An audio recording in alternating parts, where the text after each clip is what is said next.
আসসালামু আলাইকুম সুপ্রিয় দর্শক শ্রোতা, আজকের পর্বে আপনাদের সাথে শেয়ার করব রেস্টুরেন্টের স্বাদের ডালপুরি রেসিপি। এটা খেতে অসম্ভব মজার হয়। আপনারা প্রথম থেকে শেষ পর্যন্ত রেসিপি দেখবেন, তাহলে সব কিছু টিপস সহ পেয়ে যাবেন এবং শিখতেও পারবেন। চলুন তাহলে আমাদের এই মজার সুন্দর রান্নাটা আমরা শুরু করি। প্রথমে আমি এখানে একটা বোল নিয়ে নিয়েছি, তাতে দিয়ে দিচ্ছি 3 কাপ ময়দা। এখানে আমি চায়ের যে কাপ আছে সেই কাপ দিয়ে মেপে মেপে 3 কাপ ময়দা দিয়েছি। আপনাদের পরিমাণটা বুঝে আপনারা এখানে দিয়ে দিবেন। তো তাতে দিয়ে দিলাম স্বাদমতো লবণ, আর এ পর্যায়ে দিয়ে দিব তেল। তো খুব বেশি তেল দেওয়ার দরকার নয়, জাস্ট আমি যতটুকু দিচ্ছি অতটুকু দিলেই হবে। আর স্টেপ বাই স্টেপ দেখবেন, তাহলে আপনাদের পুরিটা অনেক সুন্দর হবে। তো তেলটা দেওয়ার পরে আমি এভাবে হাত দিয়ে একটু মেখে নিছি। মেখে নেওয়ার পরে এখানে আমি পরিমাণ মতো পানি দিয়ে দেবো। পানিটা পরপর দিব, যেহেতু আমি এখানে একটা সুন্দর ডো তৈরি করে নিব। একসাথে সবগুলো পানি দেওয়া যাবে না, অল্প অল্প করে দিব। আর এভাবেই মেখে নিব। আমি যেভাবে করছি আপনারাও সেভাবে করার চেষ্টা করবেন, তাহলে দেখবেন আপনাদের পুরিটা অনেক সুন্দর হবে। তো একটু পানি দেওয়ার পরে মেখে নিয়েছিলাম, এখন আমি আবারও একটু পানি দিচ্ছি। এভাবে অল্প অল্প করে দিয়ে দিয়ে সুন্দর একটা ডো আমি তৈরি করে নিচ্ছি। দেখতেই পাচ্ছেন যে আমার ডোটা তৈরি করা হয়ে গেছে। খুব বেশি শক্তও না, আবার খুব বেশি নরমও না, ঠিক এরকম একটা ডো এখানে তৈরি করব। করার পরে এখানে একটু তেল দিয়ে দিচ্ছি। তেলটা দেওয়ার পরে মেখে নিয়ে আমি এটা ঢাকনা দিয়ে ঢেকে দিব। এই স্টেপটা আপনারা অবশ্যই ফলো করবেন, তাহলে আপনাদের যখন লেচি কাটবেন সেই পর্যায়ে অনেক সুন্দর সফট এবং নরম হবে। এখন আমি এটা সুন্দর করে মেখে ঢাকনা দিয়ে ঢেকে দিচ্ছি 15 মিনিটের জন্য।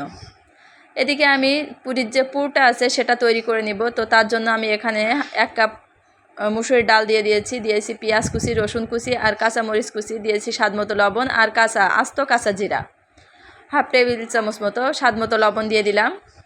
দিয়ে দিচ্ছি হলুদের গুঁড়া। এখন সবগুলো একসাথে আমি দেওয়ার পরে এখানে পানি দিয়ে দিচ্ছি, আর এখানে এই পর্যায়ে দিয়ে দিচ্ছি কিছুটা তেলটা অবশ্যই দিবেন। তেলটা দেওয়ার পরে আমি এখানে দিয়ে দিব পানি, আর পানিটা দিয়ে দেবো ঠিক এমনভাবে যে আপনার পরিমাণ নয়, যেভাবে আপনার ইচ্ছা। অনেকে বলে এতটুকু ডাউলে এতটুকু পানি, তো না, আপনারা যেভাবে ইচ্ছা, যদি কম হয় পরে অবশ্যই দিয়ে নিতে পারবেন, কোনো সমস্যা না। আমি আমার আন্দাজ মতো দিয়ে দিলাম, আপনারা আপনাদের আন্দাজ মতো দিয়ে দিবেন। এখন আমি চুলাটা অন করে দিচ্ছি। তো একটু যখন ফুটে উঠেছে আমি এখন এটা ঢাকনা দিয়ে ঢেকে দিচ্ছি।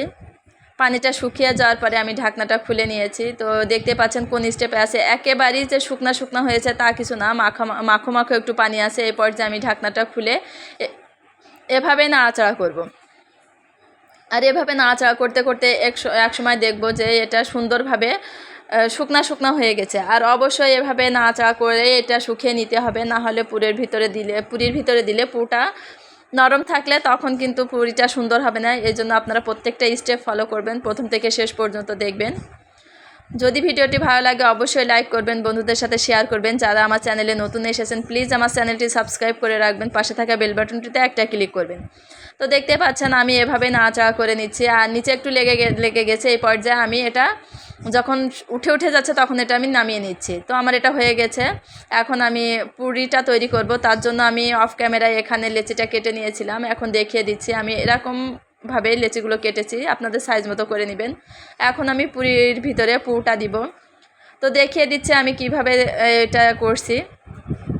হাত দিয়ে একটু নিচু করে, বা ওটা একটা মানে পুরিটা যেভাবে যায় সেভাবে এটা ময়দাটা আমি সুন্দরভাবে গর্ত মতো করে নিয়েছি। ওর ভিতরে দিয়ে দিচ্ছি এই ডালটা। তো এটা আমি ডাল পুরি তৈরি করছি, যেহেতু ডাল দিয়ে করব। তো এভাবে আমি একটু দেখিয়ে দিলাম। তো দেখতে পাচ্ছেন আমি কত সুন্দরভাবে একটা করে নিচ্ছি, আরও একটা দেখিয়ে দিচ্ছি। এভাবেই হাত দিয়ে আপনারা করে নেবেন সুন্দরভাবে, তখন যে ডালটা আছে এর ভিতরে সুন্দরভাবে চলে যাবে।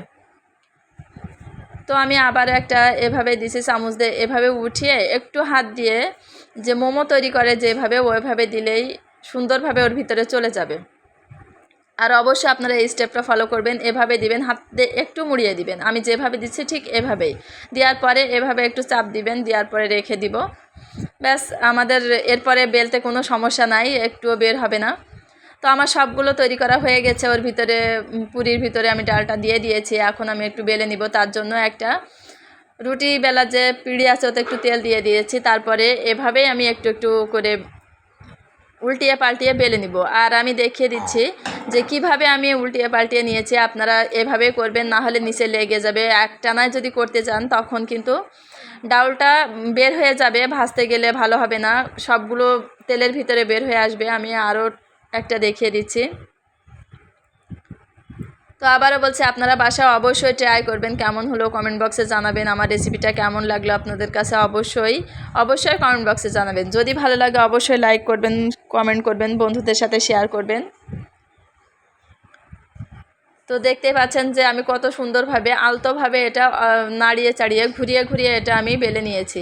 তো আপনাদের সুবিধার্থে আবারও আর একটা দেখিয়ে দিচ্ছি। আর তেল যদি কম হয়ে যায় এ পর্যায়ে আপনারা অবশ্যই তেল দিয়ে নেবেন, না হলে কিন্তু ওই পুরিটা যে আমি বেলে নিচ্ছি এটা কিন্তু পিঁড়ির সাথে লেগে যাবে, তখন কিন্তু উঠাতে পারবো না, প্লাস ডাউলটা বেড়ে যাবে। তো আমার এটা সম্পূর্ণটাই বেলা হয়ে গেছে, আমি দেখিয়ে দিচ্ছি। কয়েকটা একটু ডাউল বের হয়ে গেছে, তাতে কোনো সমস্যা না, যেভাবে বের হয়েছে ওতে একটুও তেলের ভিতরে যাবে না। তো এখন আমি এটা ভেজে নিব, তার জন্য কড়াইতে একটা লোহার কড়াই প্যানের উপরে একটা চুলার উপরে একটা লোহার কড়াই বসিয়ে দিয়েছি। তাতে দিয়ে দিচ্ছি পরিমাণ মতো তেল। আর একেবারে যে খুব বেশি তেল দেওয়া লাগবে সেটা কিন্তু না, তেলটা যখন গরম হয়ে আসবে, আর তেলটা অবশ্যই খুব বেশি গরম করে নিতে হবে, অল্প গরম থাকলে তখন কিন্তু হবে না। এই জন্য আপনারা চেষ্টা করবেন যে ধোয়া ওঠা গরম করে নেওয়ার জন্য। তো এখানে আমার যখন এটা দিয়েছিলাম, আর যদি না ওঠে এভাবে একটু চামচ দিয়ে চেপে দিবেন, অবশ্যই এটা ফুলে যাবে। দেখতে পাচ্ছেন কত সুন্দরভাবে এটা ফুলে গিয়েছে, আর খেতে তো অসম্ভব মজার হয়েছে। রেস্টুরেন্টে যেভাবে আমরা ডালপুরি খাই, যে স্বাদে খাই, সেই স্বাদটাই এখানে আছে। এত অল্প উপকরণ এত সুন্দরভাবে হয়, আপনারা না ট্রাই করলে বুঝতে পারবেন না। তো একটা আমার ভাজা হয়ে গেল, আমি আবারও একটা ভেজে দেখিয়ে দিচ্ছি। এ পর্যায়ে দেখবেন যে যদি নাকি না ওঠে বা না ফুলছে, আপনারা একটু চামচ দিয়ে চেপে দিবেন, সাথে সাথে এটা ফুলে উঠবে। তো এটা যখন ভেসে উঠেছে আমি চামচ দিয়ে একটু চেপে দিচ্ছি। তো দেখতে পাচ্ছেন এটা কত সুন্দরভাবে ফুলে উঠেছে। আর এই পর্যায়ে এভাবে আপনারা নামিয়ে দিবেন। এটা ভাজতে খুব বেশি সময় লাগে না, আপনারা অল্প কিছুক্ষণের ভিতরে এতগুলো অনেকগুলোই ভেজে নিতে পারবেন।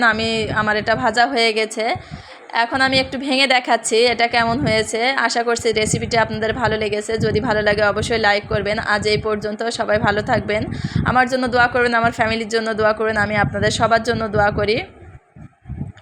তো দেখতে পাচ্ছেন এর ভিতরে ডাউলগুলো কত সুন্দরভাবে হয়েছে, আর খেতে কিন্তু খুবই মজার হয়েছে, আর এটা অনেক সফট হয়েছে। আমি একটু দেখিয়ে দিচ্ছি। আজ এই পর্যন্ত, আল্লাহ হাফেজ।